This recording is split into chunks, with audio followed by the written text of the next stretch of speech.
Welcome to Gomathi's kitchen. நம்ம இன்றைக்கி பார்க்க போகிறது இட்லி தோசைக்கெல்லாம் தொட்டு சாப்பிட்ற மாதிரியான ஒரு சட்னி ரெசிபி தான். இன்றைக்கி இருக்கிற சுச்சுவேஷனுக்கு ரொம்ப சூப்பராகவும் இருக்கும், டேஸ்ட்டாகவும் இருக்கும். இதே மாதிரி சாஃப்ட் இட்லி ரெசிபி வீடியோ லிங்க்கும், அதே மாதிரி நிறைய வகையான சட்னி வெரைட்டிஸ், டிஃபனுக்கு காய்கறிகள் இல்லாமல் செய்கிற குருமா வெரைட்டிஸும் லிங்க் டிஸ்கிரிப்ஷன் பாக்ஸில் கொடுத்துருக்குறேன். விருப்பப்பட்டால் செக் பண்ணிக்கோங்க. இப்போ இந்த சட்னி எப்படி செய்யலான்னு பார்க்கலாம் வாங்க.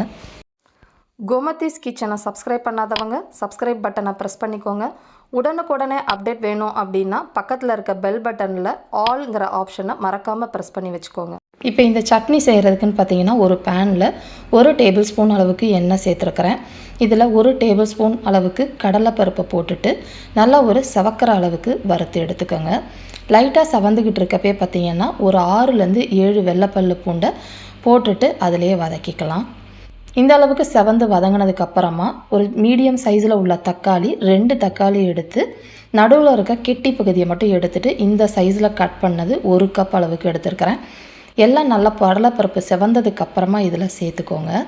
இப்போ இதில் காரத்துக்குன்னு பார்த்தீங்கன்னா வரமிளகா தான். ஒரு 6லேருந்து 7 வரமிளகாவை கிள்ளி போட்டு சேர்த்துக்கலாம். நீங்கள் காரத்துக்கு ஏற்ற மாதிரி சேர்த்துக்கோங்க.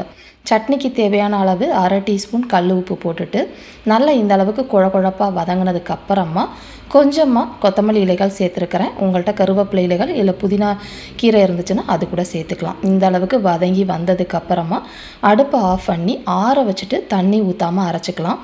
இந்த அளவுக்கு திக்காக அரைச்சிருக்கிறேன். தாளிக்க கடுகு, உளுத்தம் பருப்பு, கொஞ்சம் பெருங்காயத்தூள், கருவேப்பிலை போட்டு தாளிச்சிருக்கிறேன். ரொம்ப ஈஸியாக செய்கிற மாதிரியான சட்னி செஞ்சு பார்த்துட்டு எப்படி இருக்குங்கிறத கமெண்ட் பண்ணுங்கள். வீடியோ பிடிச்சிருந்தாலும் கமெண்ட் பண்ணுங்கள், லைக் பண்ணுங்கள், ஷேர் பண்ணுங்கள். மறக்காமல் கோமதிஸ் கிச்சன் சேனலை சப்ஸ்கிரைப் பண்ணி வச்சுக்கோங்க. தேங்க்ஸ் ஃபார் வாட்சிங்.